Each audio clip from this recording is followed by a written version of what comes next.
Bonjour,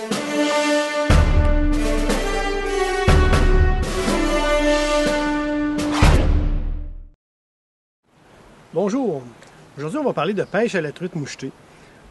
La majorité des pêcheurs ont leur technique favorite. On va souvent utiliser une cuillère ondulante avec un appât ou un leurre derrière. Mais il y a des journées que ça ne fonctionne pas, cette approche-là. Hein? Il y a des conditions qui font en sorte que la truite est dans une attitude neutre ou carrément négative. Elle refuse de s'alimenter.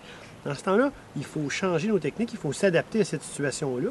Aujourd'hui, je vous présente une technique de finesse, toute simple, qui est super bonne pour sauver les meubles quand, justement, la truite est très peu active. Tout repose sur un tout petit leurre. C'est un micro-jig avec des poils de chevreuil. Okay? Celui-là que j'ai ici, environ 1 pouce de long. Moi, je vous dirais qu'en début de saison, on va commencer avec des modèles même plus petits que ça. Hein? Ma dernière sortie de pêche à la truite mouchetée a eu lieu fin avril de cette année, 2012. Puis, on a fait une pêche incroyable avec des petits micro-jigs d'un demi-pouce de long. Vraiment, vraiment petits. J'avais repéré sur mon Hummingbird que les truites étaient décollées du bord, étaient en suspension, donc ils n'étaient pas actives. On a pêché à la traîne avec ces micro-jigs-là.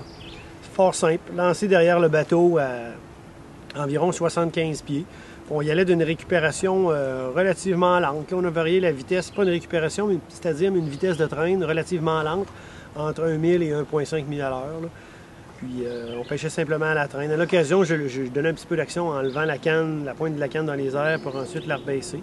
Mais de façon générale, on ne travaille pas trop ça. Donc c'est une présentation subtile. Il n'y a pas de vers de terre après ça. Il n'y a pas d'éclat lumineux, de cuillère ondulante ou tournante. C'est juste présenté comme ça. Puis, au fur et à mesure que la saison avance, on va grossir On peut se rendre jusqu'à 1,5 pouce de long au niveau à ce moment-là, ça devient plus un jig qu'un micro-jig, là. Mais c'est vraiment une technique à découvrir. Vous allez être surpris de l'efficacité, puis même de capturer des très gros spécimens. Là. Dans la sortie auquel je référais il y a quelques instants, on a pris des mouchets jusqu'à 4 livres avec ces petits micro-jigs-là. Donc, ajoutez ça à votre arsenal. Ayez avec vous quelques micro-jigs comme ça avec du poil de chevreuil. Puis ce que j'ai remarqué, c'est que des couleurs naturelles, comme celle qu'on voit ici, là, qui est un peu style Muddler Minnow, c'est très bon.